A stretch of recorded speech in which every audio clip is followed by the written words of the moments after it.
শয়নে স্বপনে জাগরণে চারদিকে শুধু ডিম ডিম ডিম। কী যে খাই কিচ্ছু ভালো লাগছে না। তাহলে একটা ডিমের অমলেট করে নিই। আজ যে কী রান্না করবো বুঝে পাচ্ছি না, তাহলে ডিমের ঝোল করে নিই। আসলে ডিমটা আমাদের এতই প্রিয়, আমরা সকলেই এটাকে খুবই পছন্দ করি কম বেশি। আর আমার তো একটু বেশিই পছন্দ। যতই ডিম হোক আমার কিন্তু মন্দ লাগে না। চলুন আজ ডিমের এই এক অন্যরকম রান্না আপনাদের দেখাচ্ছি।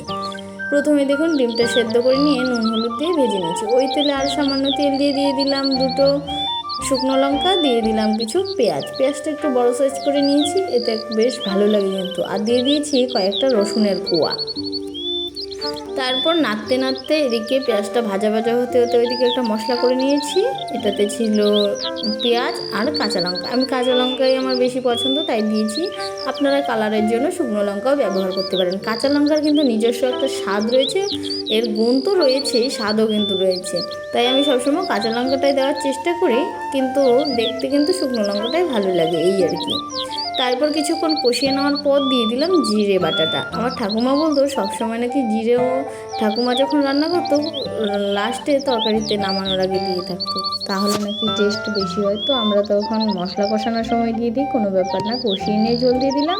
নামানোর আগে সামান্য গরম মশলা দিয়ে নামিয়ে নিচ্ছি। অসাধারণ হয়েছিল কিন্তু খেতে।